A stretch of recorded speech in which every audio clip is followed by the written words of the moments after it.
Comment savoir si un nom est féminin ou masculin?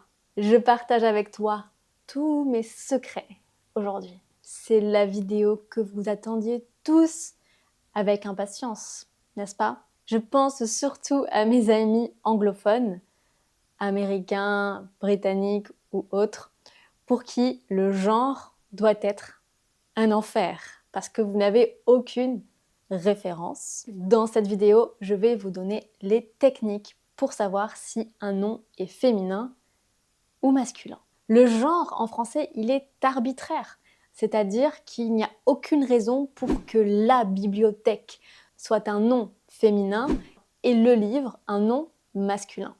Donc à partir de là, c'est compliqué de savoir, mais je vais te donner tous mes petits secrets pour ne pas faire d'erreur. En parlant d'erreur, très important de souligner que ce n'est pas grave de se tromper de genre. Je veux dire par là que on va quand même comprendre ce que tu veux dire. Par exemple, tout simplement, où est ma téléphone? Bon, il y a une erreur de genre, mais on comprend très bien l'idée que tu veux exprimer. Donc le premier conseil, c'est de vraiment dédramatiser les erreurs de genre. Mais connaître le genre, c'est quand même très utile parce que ça permet de choisir le bon article et d'accorder l'adjectif.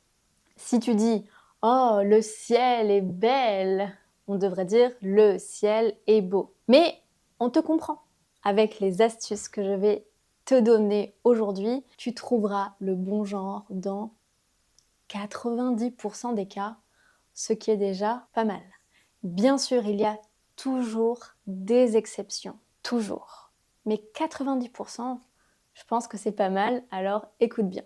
Tant que j'y pense, n'oublie pas de t'abonner à la chaîne et de mettre un j'aime à cette vidéo comme d'habitude. Ça m'aide beaucoup. Premièrement, il y a deux genres en français, le féminin et le masculin.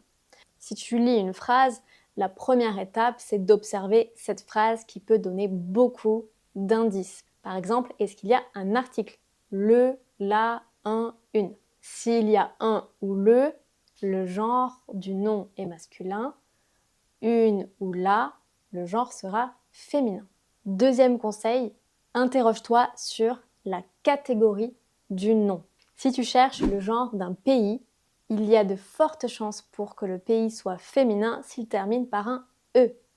La France, la Suisse, l'Italie, l'Espagne, l'Inde, tout ça, ce sont des pays féminins. On met là. Exception, le Mexique. Même chose s'il s'agit d'un magasin ou d'une boutique. Par exemple, la boulangerie, la pâtisserie, la pharmacie, la banque.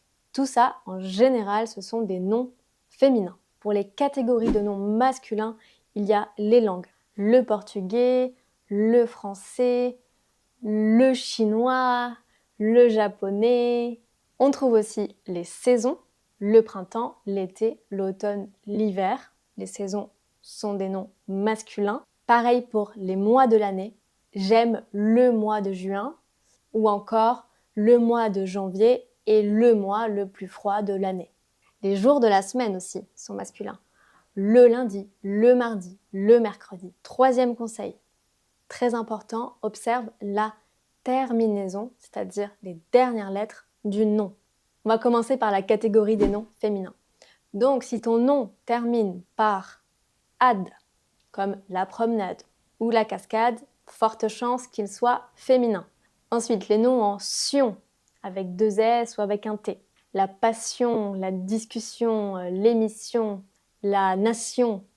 Attention à l'exception du bastion.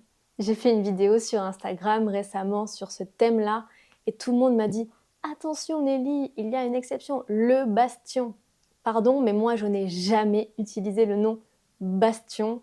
Donc je pense que pour une ou deux exceptions, on peut quand même se dire que c'est une règle qui fonctionne et il y a très peu de probabilité pour que tu aies besoin du mot bastion dans tes conversations.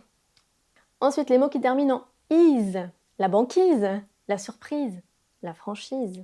En « il » ou « i », la famille, la ville. En « s », la tristesse, la vieillesse. ou la vitesse. En être, une couette, une silhouette, exception le squelette. En ur, la nature, la peinture, la culture. En t, la beauté, la nécessité. En aison, la raison, la maison, la saison. Voilà à peu près toutes les catégories pour les noms féminins. Maintenant, les terminaisons du masculin. Tout ce qui termine en ment. Le gouvernement, un monument, un instrument. En ton, rond ou long. Le talon, le menton, un violon.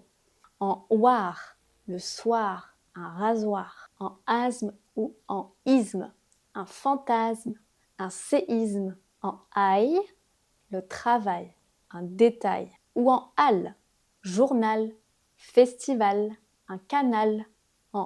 En, un restaurant, un enfant, le géant.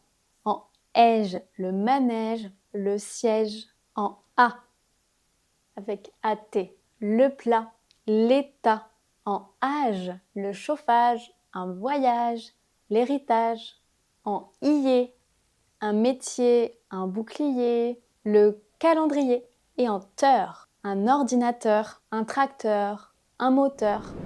Alors, tu peux essayer de mémoriser ces terminaisons ou plus simplement mémoriser un mot de chaque catégorie. Par exemple, la maison, tu sais que c'est un mot féminin, donc tous les noms qui vont terminer par aison vont être aussi féminins. Donc, quand tu as un doute, cherche un peu dans ton réservoir de mots. Est-ce que tu connais un mot qui a la même terminaison et dont tu connais le genre? Voilà en gros mes conseils. N'oublie pas que tu peux lire la transcription de la vidéo, la leçon sur mon blog Français avec Nelly.